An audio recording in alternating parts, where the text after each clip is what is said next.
sasakyan sa Florida sinalpok ng tren. Ang dahilan ng insidente ating aalamin mula sa mga detalye ng balitang ibabahagi maya-maya. Magandang gabi, ako po si Ricky Mathay. Ako si Nina Richie Alago Flores. Ito ang mata ng Agila International. Para naman sa mga headlines ngayong araw ng Huwebes. 1.68 billion pesos cash deliveries lumutang sa pagdinig ng Senado ukol sa maanumalyang flood control projects. DOH naka-code white alert na para sa landfall ni Bagyong OPONG. Syudad sa Russia nagdeklara ng state of emergency dulot ng drone strikes. Militanteng grupong Houthi nagsagawa ng drone attacks sa Israel. At Filipina tennis phenom Alex Agila pasok sa quarterfinals ng Jingshan Open.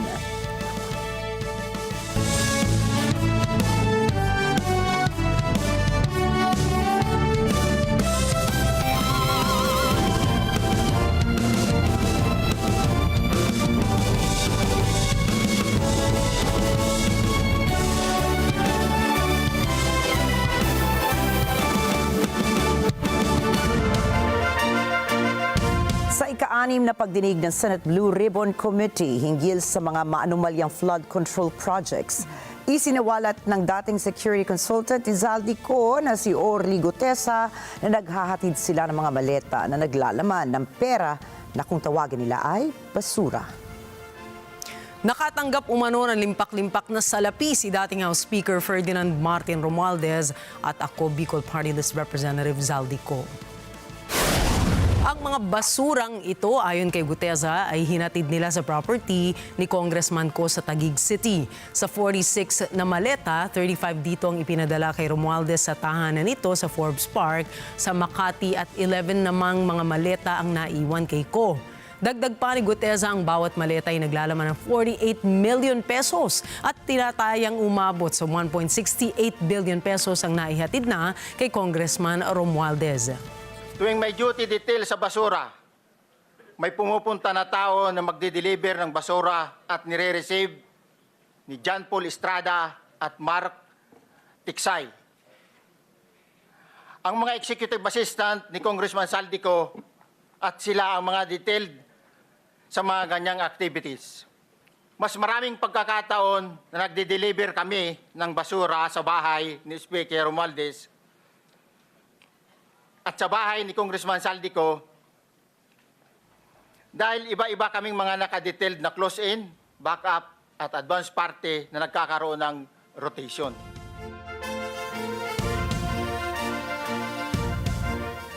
I firmly believe that anyone who is proven guilty of these crimes should be held accountable and should face the proper consequences.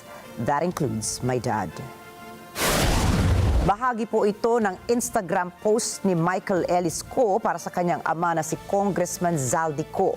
Kinukumbinsi at pinauuwi ni Michael ang kanyang ama sa Pilipinas para harapin ang mga aligasyon ng katiwalian kaugnay ng flood control projects. Sangkot din si Congressman sa mga budget insertions na ginawa umano sa national budgets. Sinabi rin ng batang na kaisa siya ng sambayanang Pilipino sa paglaban kontra korupsyon. Nilinaw din ni Ellis na umalis na siya sa poder ng kanyang mga magulang noong siya ay 16 years old pa lamang at magmula noon ay siya na ang bumubuhay sa kanyang sarili. Nagtatrabaho rin siya bilang fashion designer. Pirmado na ni Pangulong Ferdinand Marcos Jr. ang batas para isulong ang ligtas na paggamit ng nuclear energy sa Pilipinas. Sa ilalim ng Republic Act No. 12305 o Philippine National Nuclear Energy Safety Act, bubuuin ng gobyerno ang Philippine Atomic Energy Regulatory Authority o PHILATOM na siyang gagawa ng mga legal framework para sa ligtas na paggamit ng nuclear energy sa bansa. Bahagi ng tungkulin ng PHILATOM na maglabas ng mga regulasyon, gabay at panuntunan para sa paggamit ng nuclear energy at radiation resources. Pinagbabawalan naman ng RA 12305 ang pagtayo, pagpapatakbo, pagkomisyon o pagdekomisyon ng mga nuklear o radiation facility, gayon din ang mag-angkat o magluwas at magbenta ng radioactive materials sa Pilipinas nang walang pahintulot. Saklaw din ang nasabing batas ang pagbabawal ng ilegal na paggamit ng mga radiation generators at pagsasagawa ng mga radioactive waste management activities sa Pilipinas. Pinayuhan naman ng Department of Foreign Affairs o DFA ang mga Pilipinong nasa Estados Unidos na limitahan muna ang pagbiyahe sa labas ng bansa hanggang sa maging malinaw ang bagong tuntunin sa re-entry ng H-1B visas doon.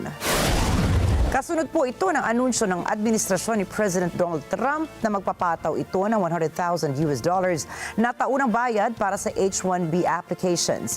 Ayon sa DFA, nasa 1.3% ng lahat ng H-1B visa holders sa US ay mga Pilipino.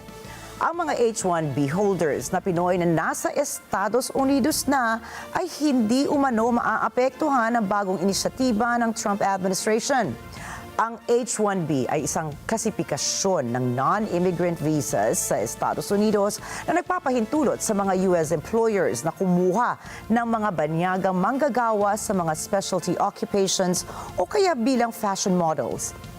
Sa ngayon, maiging binabantayan ng Philippine Embassy sa Washington at ng mga konsulada ng Pilipinas sa buong Estados Unidos ang pagpapatupad sa bagong tuntunin ng programa. Malaki ang ibinagsak ng piso kontra dolyar sa ikapat na araw ng foreign exchange ngayong linggo. Sa monitoring ng Bangko Sentral ng Pilipinas o BSP, nagsara ang palitan ngayong araw sa 57.4080 pesos kada isang US dollar. Mas mahina ito ng 30 centavos kumpara sa palitan kahapon na 57.100 pesos kada US dollar. Sa iba pang currencies na ginagamit ng ating overseas Filipino workers, ang isang Japanese yen ay nagkakahalaga ng 38 centavos, 4 centavos naman ang palit sa isang Korean won. Ang Hong Kong dollar ay nagkakahalaga ng 7.3803 pesos, ang Singapore dollar 44.5645 pesos. 15.3059 pesos naman ang palit sa isang real ng Saudi Arabia at 15.6306 pesos sa kada isang dirham ng United Arab Emirates.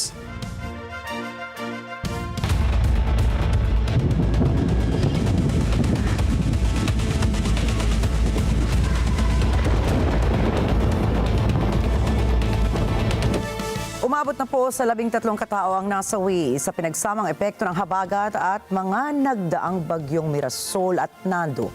Ayon po yan sa National Disaster Risk Reduction and Management Council o NDRRMC. Sa pinakahuling situational report ng ahensya, 3 sa mga nasawi ang kumpirmado habang ang natitirang 10 ay bineberikpa pa. Aabot sa 17 ang nasaktan sa kalamidad habang 2 katao ang napaulat na nawawala. Nasa 224,549 na pamilya or that's 915,827 na individual sa 11 rehiyon ang apektado ng mga sama ng panahon sa bansa. Habang aabot na sa 21.56 million pesos ang danyos na napaulat sa infrastruktura sa Pilipinas. Samantala, nakapag-abot na ang pamahalaan ng 12.23 million pesos na halaga ng tulong sa mga apektadong pamilya ng kalamidad.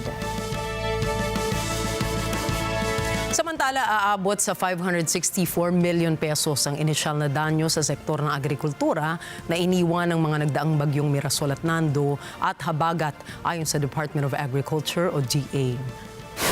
Mula rito, nakapagtala ang kagawaran ng aabot sa 49,896 metric tons ng pagkalugi, habang nasa 17,061 ng mga magsasaka naman ang naapektuhan ng kalamidad. Lubos naman na naapektuhan ang rice sector kung saan aabot sa 440.75 million pesos ang naitalang danyos para rito. Nakapagtala rin ng kagawaran ng agrikultura ng danyo sa irrigation system sa bansa kung saan aabot naman ito sa 500,000 pesos. Tiniyak naman ng DA na kanilang pagkakalooban ng tulong ang mga apektadong mga magsasaka sa pamamagitan ng kanilang mga regional field offices.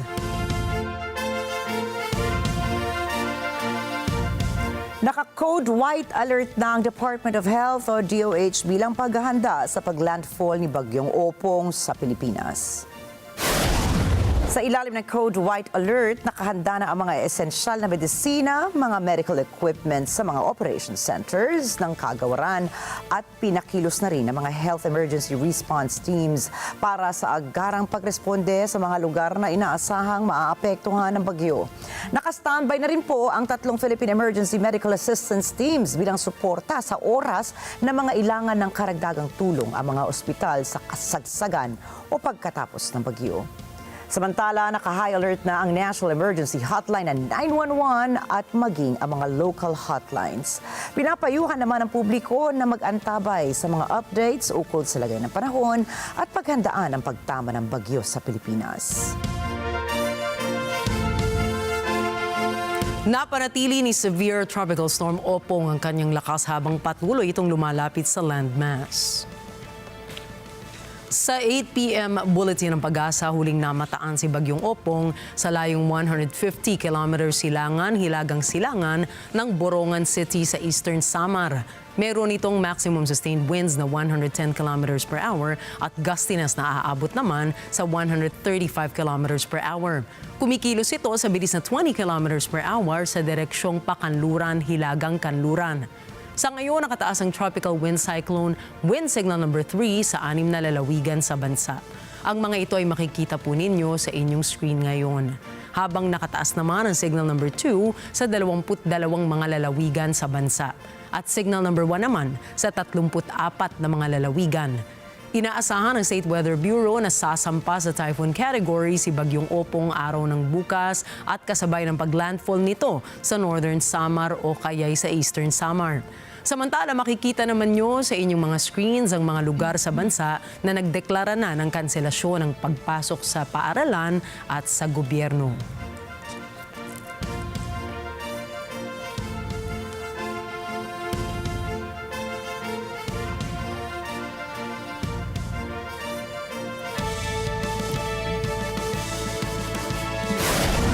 Susunod, siyudad ng Novorossiysk sa Russia nagdeklara ng state of emergency.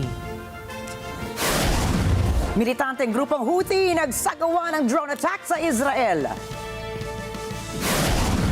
At Colombian President Gustavo Petro tinawag na act of tyranny ang pag-atake ng US sa umano'y drug boats. Mga balita pong yan at iba pang mga balita sa pagbabalik ng Mata ng Agila International.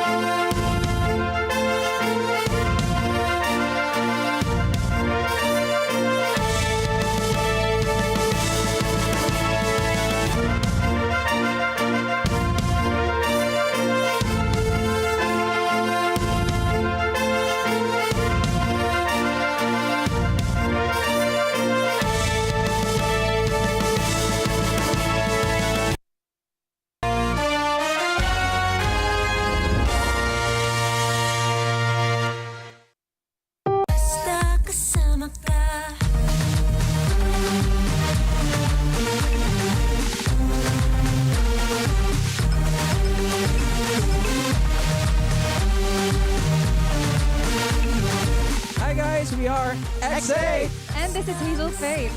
Ready na ba kayo sa bagong tunog ng Pinoy Pride? Samahan niyo kami at ang aming new single na Kasama Ka! Ngayong Sabado, 1 to 2 p.m. sa Letters and Music. Only here on NET25. Kita-kits! Heat of summer nights, you're the perfect paradise. Because of you, I could be strong. You're the reason I could hold on. Something supernatural and so right. With you by my side, the burden is light. Through the storm till the dawn, I know I...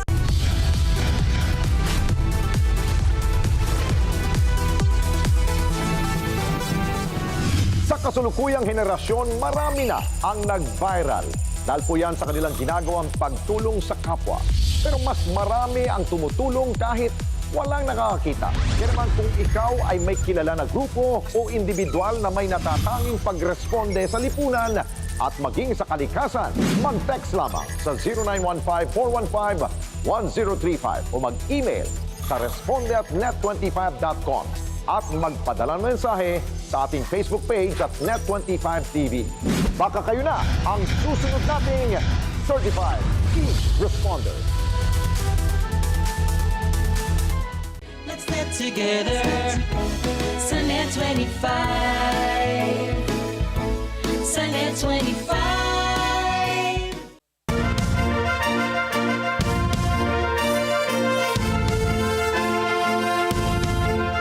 Nagkasundo ang liderato ng China at European Union na paigtingin ang kanilang bilateral relations.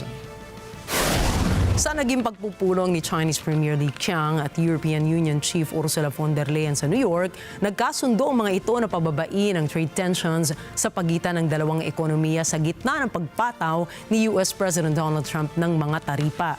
Sa kanyang post sa X, nagpahayag si von der Leyen ng kanyang pasasalamat sa kooperasyon ng China. Napag-usapan rin sa naturang pulong ang gaganaping EU-China Summit sa Hulyo ng susunod na taon kung saan tatalakayin kung paanong makakamit ang mga global climate goals sa iba't ibang sektor bilang pagtugon sa Paris Agreement ng United Nations. Kaugnay nito, inanunsyo ni Chinese President Xi Jinping sa United Nations Climate Summit 2025 na layo ng Beijing na mapababa ng 7 hanggang 10% ang peak levels ng greenhouse gas emissions ng bansa.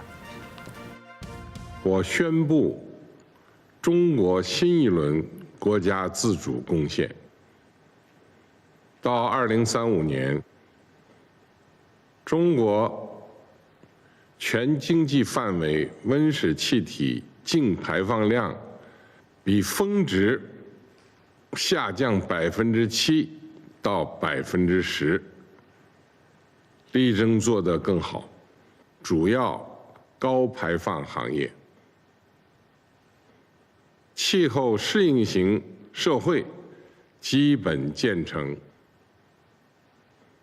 这是中国对照巴黎协定要求体现最大努力制定的目标。完成这一目标，需要中国自身付出艰苦努力，也需要有利和开放的国际环境。 Nananatili namang matatag ang takbo ng ekonomiya ng mundo at ang buong epekto ng US tariffs ay hindi pa nararamdaman umano sa ngayon. Pahayag po yan ng Organization for Economic Cooperation and Development o OECD. Bernard Gonzaga para sa balitang yan. Tinutulungan ng AI investment ang ekonomiya ng US samantalang fiscal support naman ang sa China.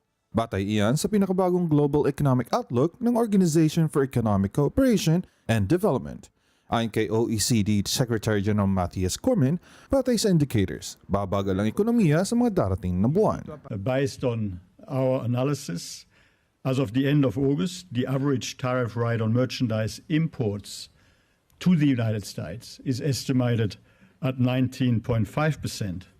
Which is higher than at any time between the mid-1930s and 2024.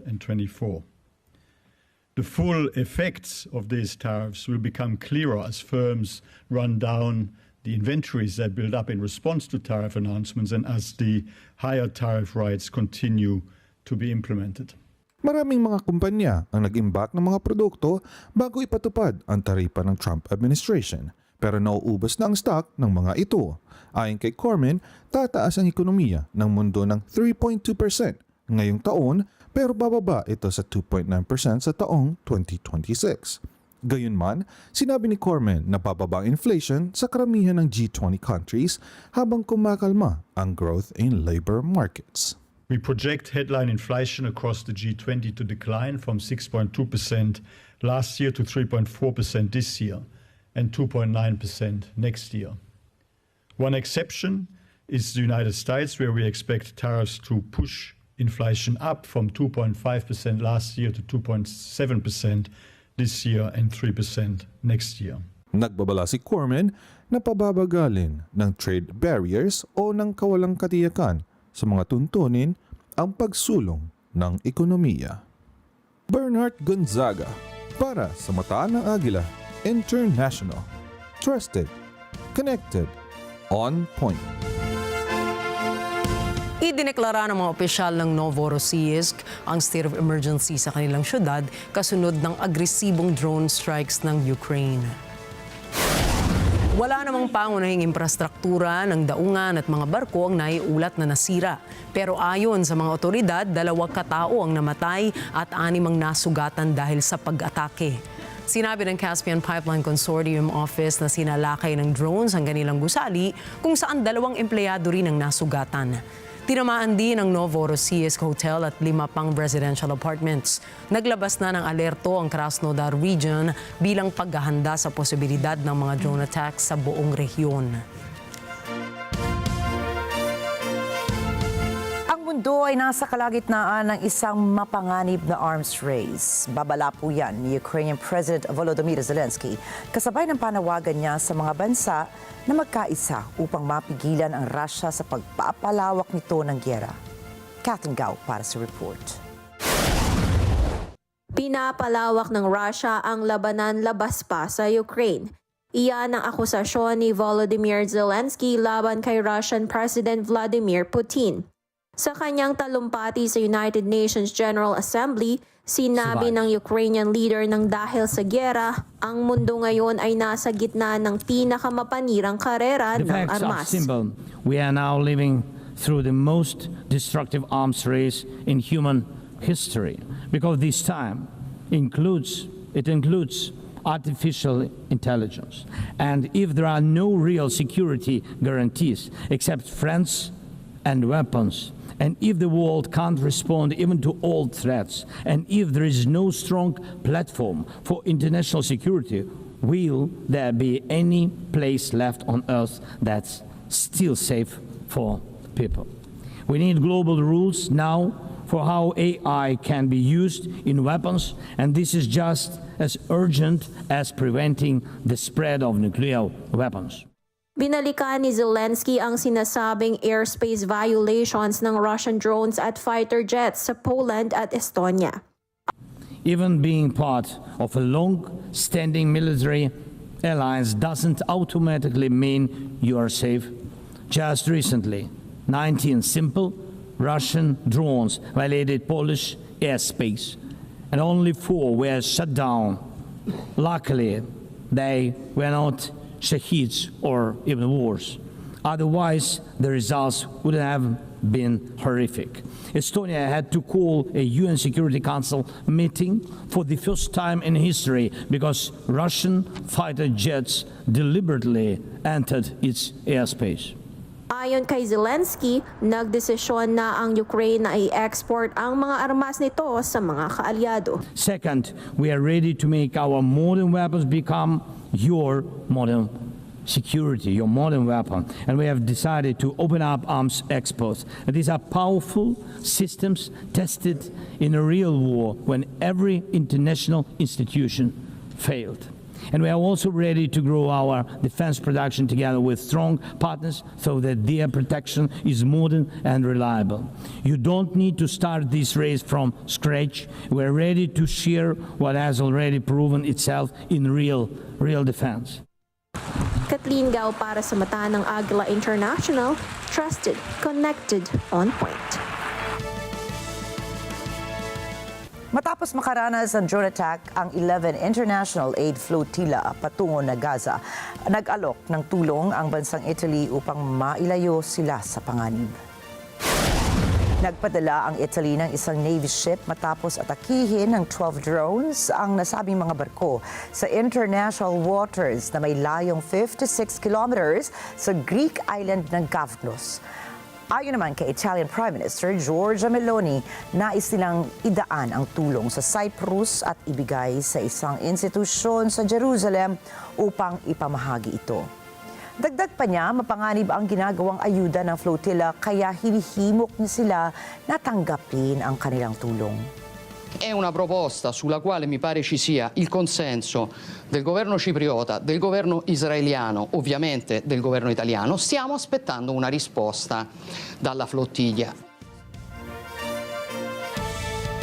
Samantala, nagpadala rin si Spain Prime Minister Pedro Sanchez na military warship upang protektahan din ang aid flotilla na may dalang ayuda patungo ng Gaza. en condiciones de seguridad. Por eso les informo de que mañana mismo zarpará desde Cartagena un buque de acción marítima equipado con todos los medios por si fuese necesario asistir a la flotilla. Nag-alok din ng 20,000 troops si Indonesian President Prabowo Subianto bilang peacekeeper sa Gaza upang maprotektahan ang mga isasagawang peace deals. Indonesia is prepared to deploy 20,000 or even more of our sons and daughters to help secure peace in Gaza or elsewhere. Everywhere when the peace needs to be enforced, peace needs to be guarded, we are ready.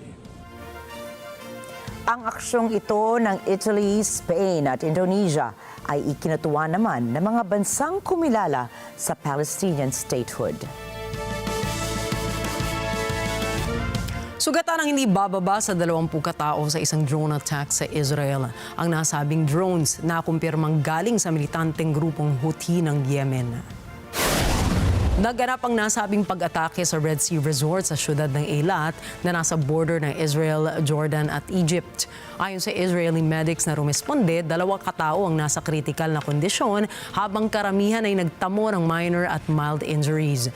Sinubukan naman ng Israeli forces na i-intercept ang drones ng Houthi pero ayon sa paunang investigasyon, pumalya ang air defense systems ng Israel. Inako ng Houthi rebels ang pag-atake at ayon sa kanilang spokesperson, 2 drones ang kanilang ginamit at matagumpay nila ang kanilang atake sa Eilat. وتعد هذه العملية هي الثانية خلال 24 ساعة الماضية حيث نفذ سلاح الجو المسير عملية عسكرية في وقت سابق أمس الثلاثاء وذلك بعدد من الطائرات المسيرة استهدفت أهدافا عدة للعدو الإسرائيلي في منطقتي أم الرشراش وبئر السبع جنوبية فلسطين المحتلة. تحيي القوات المسلحة اليمنية جميع الصامدين المجاهدين المرابطين في قطاع غزة.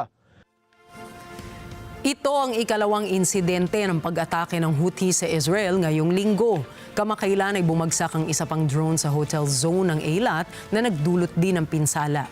Patuloy rin na nagpapakawala ng missiles at drones ang Iran-backed Houthi na ayon sa grupo ay pakikiisa nila sa mga Palestino sa Gaza. Gumaganti naman ang Israel sa pamamagitan ng pag-atake sa mga kontroladong teritoryo ng Houthi sa Yemen. Nakipagpulong si United States President Donald Trump sa Arab League leaders kasabay ng United Nations General Assembly. Good afternoon. We had a very good meeting concerning Gaza. It was a very successful meeting with all of the big players, except for Israel, but that's going to be next. And I think we can work something out on Gaza. But it was a very good meeting with great leaders. Thank you very much. Anya, isa itong mahalagang pag-uusap upang matuldukan ang umiigting na pagsakop at karahasan sa Gaza. Dagdag pa niya, kanyang sinisikap pa rin na magawa ng paraan na magpapalaya sa mga hawak na bihag ng Hamas. And we're here to see if we can get the hostages back and get the war over and get back to life in the Middle East. Sinangayunan naman ito ni Qatari Emir Sheikh Tamim. Kasabay po nito, humiling din ng tulong si Tamim kay Trump na matulungan ang mga tao sa Gaza na patuloy na naghihirap sa kasalukuyan. I think I will just make it very brief. The only reason we're here is to stop the war and bring the hostages back. And we count on you and your leadership as well to end this war and to help the people of Gaza. The situation is very, very, very bad there. So we are here to meet and to do everything we can to stop this war and to bring the hostages back. So once again, Mr. President, thank you very much for hosting everybody. Kasama sa nasabing pulong ang mga leaders ng Qatar, Jordan, Turkey, Pakistan, Indonesia, Egypt, the United Arab Emirates, and Saudi Arabia. Nagtalumpati si Syrian President Ahmed al-Shara sa United Nations General Assembly ukol sa pagtuligsa nito sa patuloy na pagbabanta ng Israel sa Syria at sa pagbawi nito sa kanilang teritoryo. Nangako si al-Shara na maghahatid ng hustisya sa kanyang mga mamamayan. Dagdag din ni Shara sa paraan ng pakikipag-usap at diplomasya, malalampasan ng Syria ang nararanasan nitong krisis, bunsod ng pagsunod nito sa 1947 Disengagement Agreement, isang usapin ukol sa tigil putukan ng bansang Syria at Israel. فعملت الدولة السورية على تشكيل لجان لتقصي الحقائق ومنحت الأمم المتحدة الإذن بالتقصي كذلك وخلصت إلى نتائج متماثلة بشفافية غير معهودة في سوريا وأنني أتعهد بتقديم كل من تلطخت يداه بدماء الأبرياء إلى العدالة. لم تهدأ التهديدات الإسرائيلية ضد بلادنا منذ 8 من ديسمبر وإلى اليوم وأن السياسات الإسرائيلية تعمل بشكل يخالف الموقف الدولي الداعم لسوريا وشعبها في محاولة لاستغلال المرحلة الانتقالية مما يعرض المنطقة إلى الدخول بدوامة صراعات جديدة لا يعلم أحد أين تنتهي. وإزاء ذلك تستخدم سوريا الحوار والدبلوماسية لتجاوز هذه الأزمة وتتعهد بالتزامها باتفاق فض الاشتباك لعام 1974. Sinisi ni Iranian President Masoud Pezeshkian ang Israel at Estados Unidos na dahilan umano kung bakit nakararanas na matinding dagok ang kanilang bansa. Ito po ang unang pagharap ni Pezeshkian sa United Nations matapos ang 12 araw na Israel-Iran war. Ilang buwan lamang ang nakararaan. همه شما شاهد بودید که در خرداد گذشته کشور من مورد تهاجمی وحشیانه و خلاف اصول مسلم حقوق بین الملل قرار گرفت. حملات هوایی رژیم صهیونیستی و ایالات متحده آمریکا به شهرها، خانه‌ها و زیرساخت‌های ایران، آن هم درست در زمانی که در مسیر مذاکرات دیپلماتیک گام برمی‌داشتیم، خیانتی بزرگ به دیپلماسی و تضعیف کننده تلاش برای استقرار ثبات و صلح بود.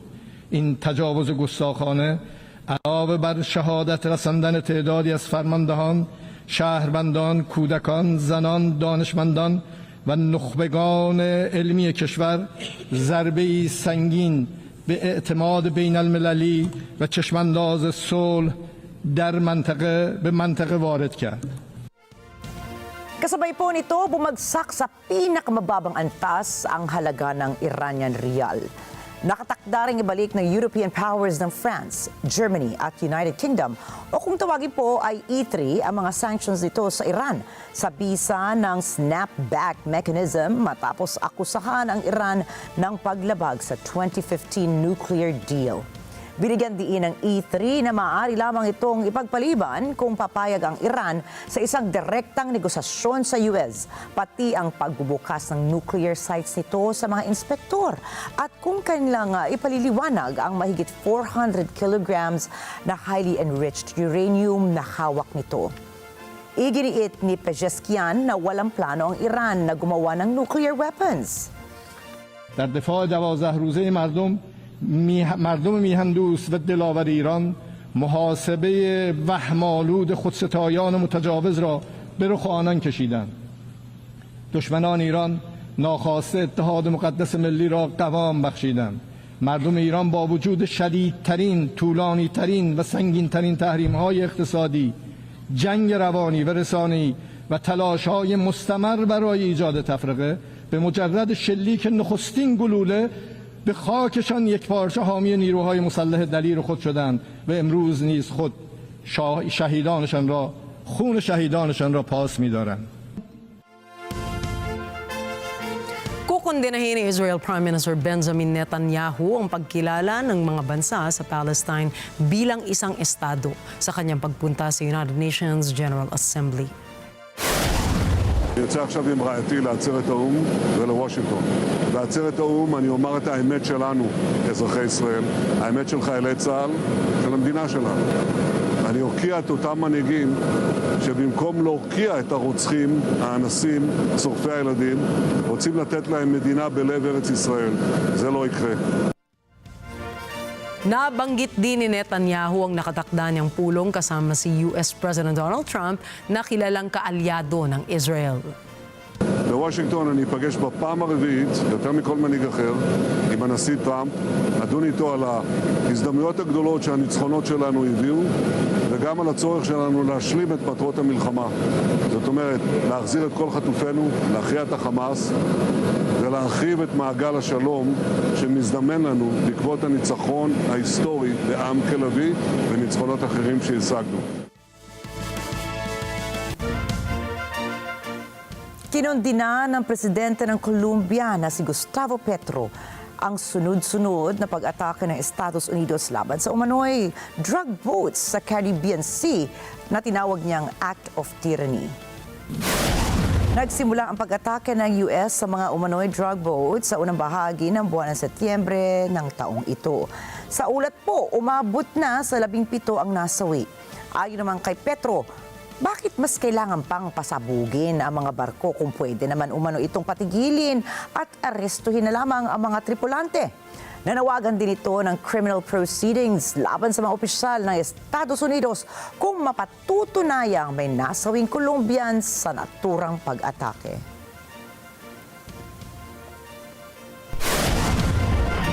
Susunod, Venezuela niyanig ng magnitude 6.2 na lindol. Alex Ayala nagwagi laban kay May Yamaguchi sa WTA 125 Jingshan Open. At kontrobersyal na drama script ni Jun Ji-yoon binatikos ng Chinese netizens. Mga detalye po ng mga balita niyan at iba pa mga balita sa pagbabalik pa rin ng Mata ng Agila International.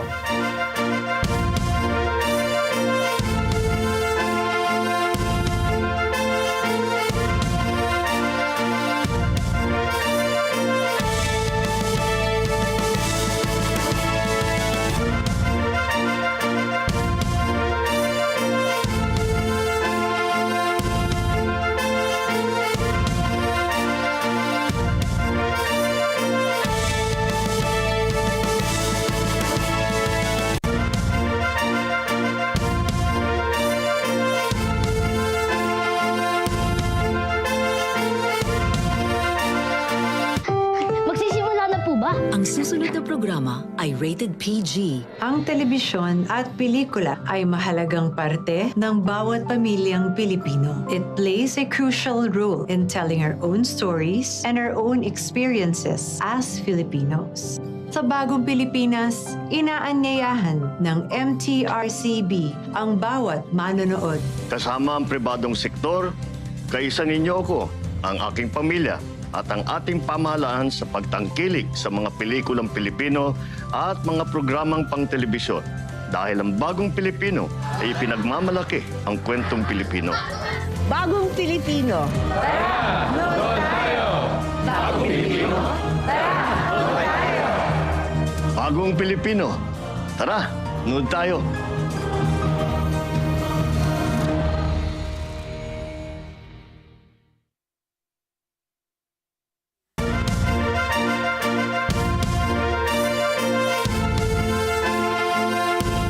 Patay ang isang lola sa Florida, USA matapos salpukin ng tren ang kanyang sinasakyang kotse.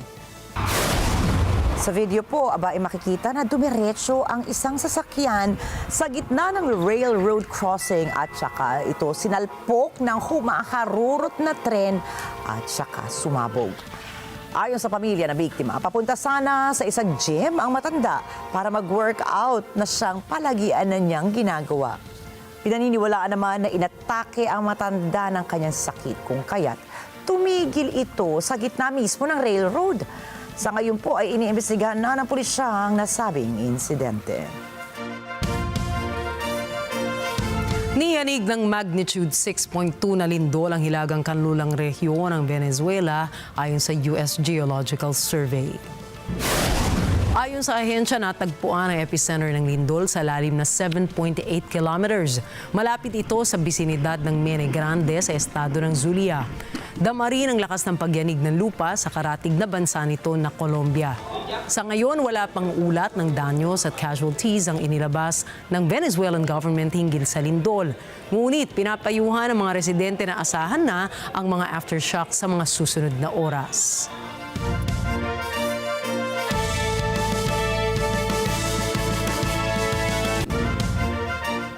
30 American Master's students ang bibigyan ng oportunidad na makapag-aral sa 15 top universities sa France taon-taon.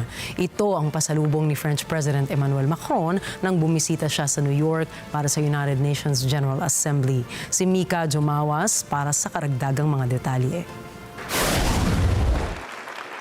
Isang Lafayette Fellowship ang alok ni French President Emmanuel Macron na pag-aaralin ang 30 U.S. graduate students sa top universities ng France. Layo ng educational program na ito na palakasin ang educational ties sa pagitan ng France at U.S.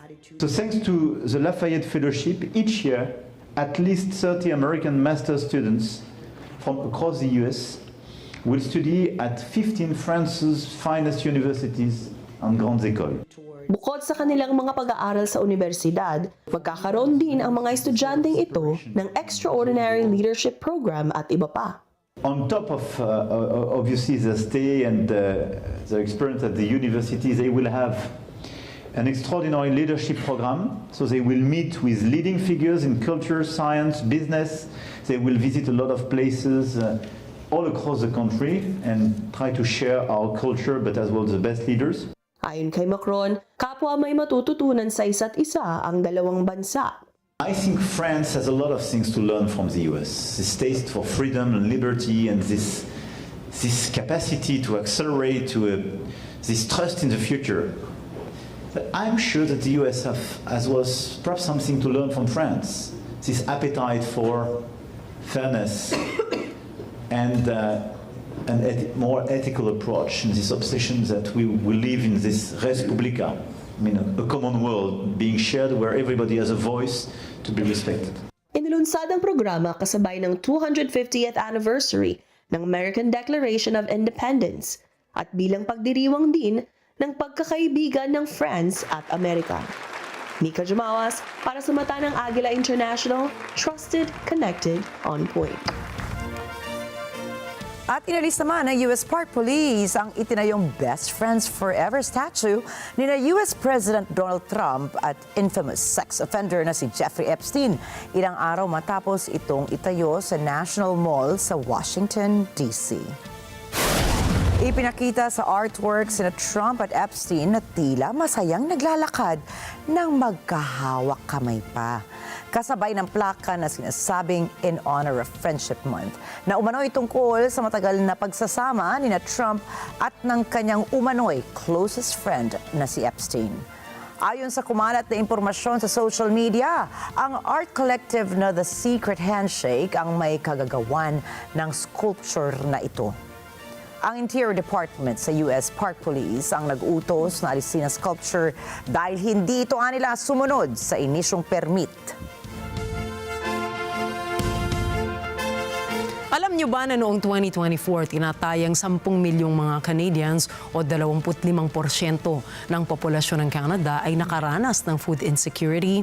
At ayon sa Statistics Canada, nasa 2.5 milyong mga bata ang apektado ng kakulangan sa pagkain sa nasabing bansa. Si NET25 correspondent Yolanda Aspiras para sa report na yan. Bagsak D- ang grado ng Canada mula sa Food Banks Canada. Ito ay pagdating sa food insecurity, unemployment at government support. Taon-taon naglalabas ang Food Banks Canada ng report tungkol sa kalagayan ng kahirapan, antas ng pamumuhay at kung gaano kaepektibo ang mga hakbang ng federal government laban sa kahirapan. Sa pinakabagong report, tinatayang 1 sa bawat 4 na Canadians ang nakakaranas ng food insecurity o yung patuloy na pag-aalala kung may makakain pa ba sila sa susunod na araw. O mas malala ay kung ilang araw na ang lumilipas nang wala silang kinakain. Bukod dyan, nakatanggap naman ng gradong F ang bansa pagdating sa poverty, unemployment at food insecurity rates. Ibig sabihin, bagsak pa rin. Pero ayon kay Food Banks Canada CEO Kirsten Beardsley, hindi pa huli ang lahat. May mga hakbang na rin aniyang ginagawa gaya ng Canadian Dental Care Plan at ang National School Food Program. Inaasahang makakatulong ang mga ito sa mga pamilyang hirap sa buhay. Sinabi rin ni Beardsley na kailangan paigtingin pa ng gobyerno ang social security programs para hindi lang ang mga organisasyong gaya ng Food Banks Canada ang umaako sa problema ng kagutuman sa bansa. Yolanda Aspiras, Toronto, Ontario, para sa mata ng Agila International. Trusted, connected, on point.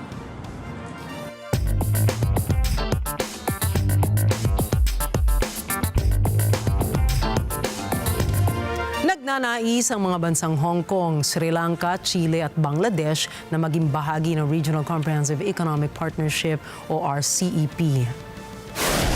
Ang RCEP ang pinakamalaking trade bloc sa buong mundo. Sa kasalukuyan ay binubuo ito ng China, Japan, South Korea, Australia, New Zealand at ang 10 Southeast Asian na mga bansa, kabilang na dyan ang Pilipinas. Ayon sa ilang RCEP officials, may mga pagtutol sila ukol sa pagtanggap ng panibagong aplikante sa samahan. Gayunpaman ay aasikasuhin pa rin nila ang pagpasok ng 4 na bansa sa trade bloc.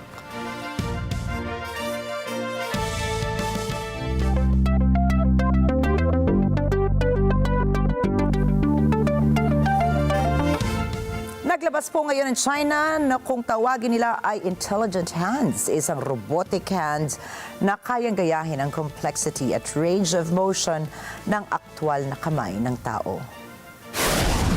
Ayon sa Pan Motor, ang kanilang model, ang Wuji hands, ay may bigat na aabot ng hindi bababa sa 600 grams. Mayroon din itong fully actuated joints at kasing laki ito ng kamay ng adult human. Kung pag-uusapan kung ano ang kayang gawin ng Wuji hands, kaya nitong sumenyas gamit ang daliri, mag-pen spin, magbukas ng lighter, gumamit ng chopsticks at gumamit din ng gunting. Matibay din ito dahil mayroon itong 20 kg na power grip. Inaasahan ng Pan Motor na kanilang mapahuhusay pa ang nasabing model sa mga susunod pang taon.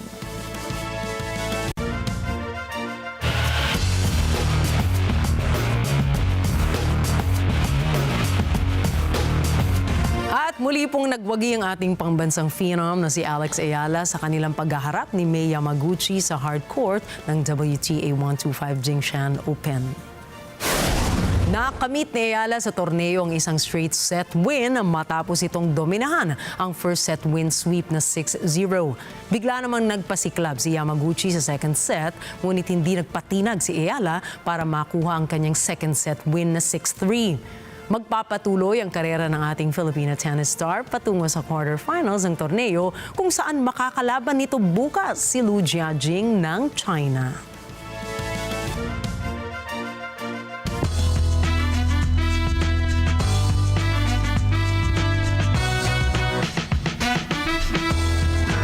Trending naman ngayon sa Chinese social media platforms ang controversial script na South Korean actress na si Jun Ji-yoon sa drama series nito na pinamagatang Tempest.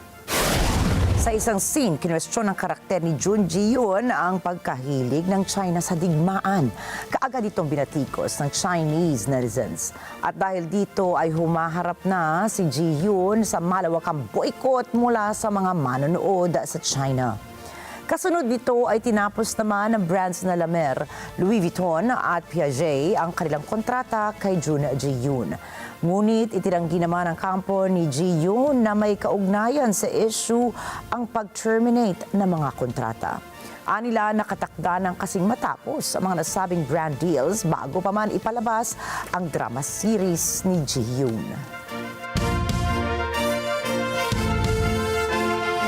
Sinorpresa ng bida ng Dawson's Creek na si James Van Der Beek ang kanyang mga kasamahan at mga tagahanga sa isinagawang reunion ng Dawson's Creek cast sa New York City.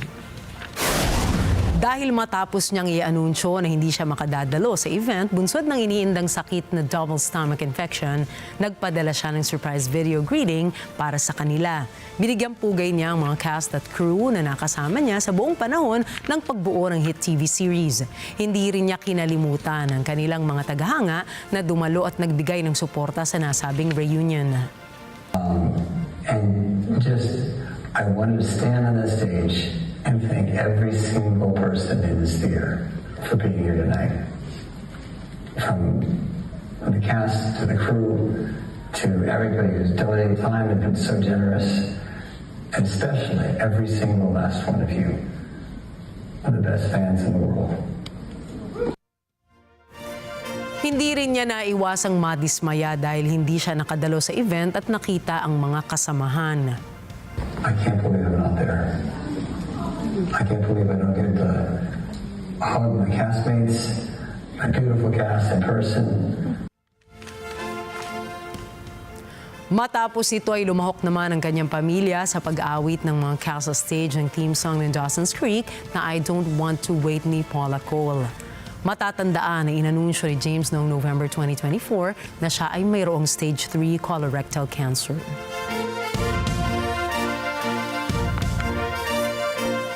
Samantala, napili ang pelikulang Love Diaz's Magellan upang maging pambato ng Pilipinas sa darating na Oscar Awards 2026. Inanunsyo ito ng Film Academy of the Philippines sa isinagawang Film Industry Month 2025 ng Film Development Council of the Philippines. Ipapasok ang pelikula sa Best International Feature Film category sa 98th Academy Awards. Sa direksyon ni Love Diaz, ang pelikulang ito ay umiikot sa mga hamon sa paglalakbay ni Magellan. Umani ito ng 5-minute standing ovation sa Cannes Film Festival noong buwan ng Mayo ng kasalukuyang taon.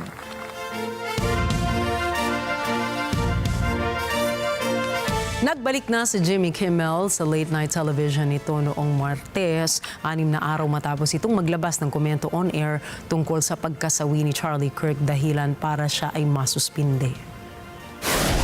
Itinuturing naman ng Disney na ang hakbang na ito ay pagtutol sa paghihigpit ni US President Donald Trump laban sa media critics maging ang mga regulatory threats na mula sa Federal Communications Commission o FCC.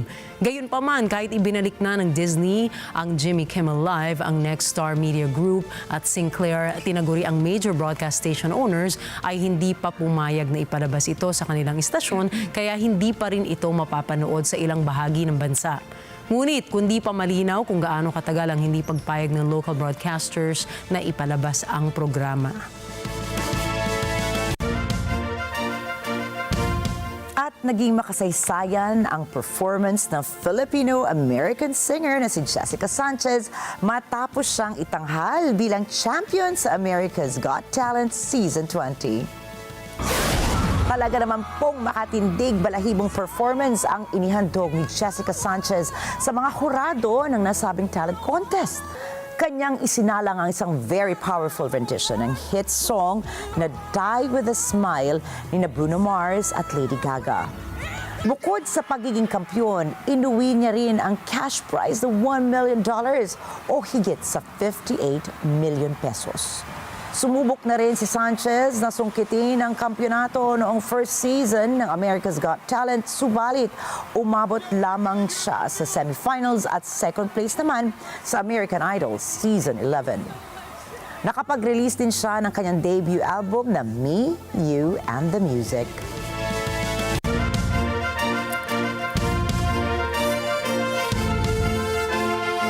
Sa ibang balita, kinasuhan ng defamation o paninirang puri ang isang social media user matapos itong maglabas ng mapanirang komento sa pamamagitan ng social media platform laban sa virtual K-pop boy group na Plave. Kilala ang K-pop boy group na Plave bilang mga animated characters pero binibigyang buhay gamit ang motion capture technology at voice acting ng totoong tao ngunit anonymous ang performers. Sa ulat, nagsimula ang paninira sa grupo noong 2024 sa pamamagitan ng social media platforms. Nagsampa ng kaso ang ahensya ng Plave at humiling ng 6.5 million won bawat miyembro dahil sa emosyonal na pinsan ng dulot umano ng mga komento. Ngunit napagpasya ng korte na pagmultahin ang naturang user ng 100,000 won para sa bawat miyembro matapos mapatunayang nagkasala. Opisyal namang inilabas ng South Korea Court na kasuhan ng mga maninira sa virtual K-pop idols noong Mayo at isinapubliko lamang ito ngayong buwan.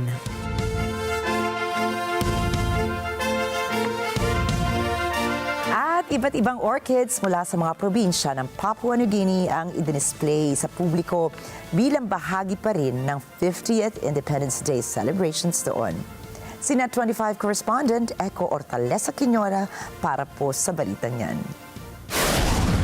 Kaugnay pa rin sa selebrasyon ng 50th independence ng bansa, binuksan sa publiko isang matingkad na National Orchid Show. Isinagawa ito sa paligid ng Parliament House. Inorganisa ito ni Foreign Affairs Minister at isa ring orchid grower na si Justin Tachenko. Ang Papua New Guinea ay isang bansang may equatorial climate, high rainfall at varied topography, bagay na bagay sa pag-aalaga ng orchid. Papua New Guinea has over 3,000 species of orchids found nowhere else in the world, only here.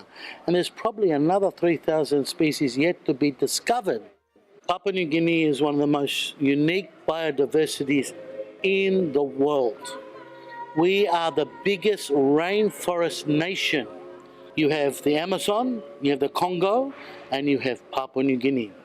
Kinagiliwan ng mga namimili ang nakadisplay na samut-saring uri ng orchids na mula pa sa iba't ibang probinsya. I was living in Australia before and come up to see what we can do. It's mind-blowing.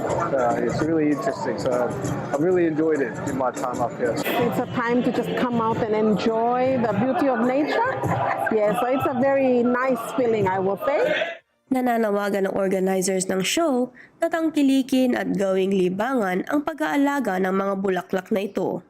So if you're a botanist or if you're a horticulturist, this is your domain.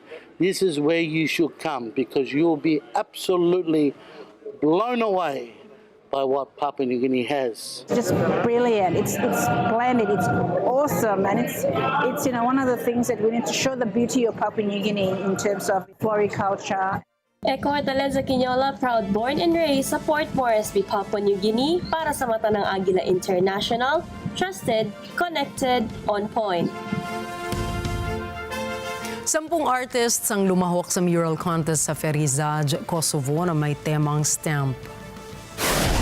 Ibinida sa taong ito kung paano binigyang kulay at binigyang buhay ng mga wall paintings ang mga lumang gusali sa lungsod ng Ferizaj. Ndoshta nuk është fjalë e dur me qujtë si shëmtuar, po muj me thonë që ka qenë më i zbetë dhe më i zëmt. E tashmë muralet e ka dhënë këtë ngjyrën edhe këtë gjallërinë qytetit që tashmë kanë edhe arsye pse turistat më ardhin edhe me vizitu Ferizajin. Për shkak që çush edhe tash është galeri urbane, galeri e hapur, edhe munden me ardhin edhe me i pa gjitha muralet që janë përgjatë qytetit tonë. Sinabi naman ni Zane Prater, isang US painter, na ang kanyang naging inspirasyon para sa kanyang painting ay ang nakita niyang local black birds. I think it's amazing how with just a little layer of paint you can change an environment completely. So coming in and you don't have to change the architecture, you don't have to change so much, but just bringing art into the public spaces and giving artists and people the opportunity to kind of bring some color and some vibration into an area, it can make people sort of fall in love with their city in another way and see it in a different way. Mahigit 200 murals ang makikita sa Ferizaj na may iba't ibang kwento, kabilang ng mga 1998 war, environmental issues at iba't ibang portrait ng mga residente roon.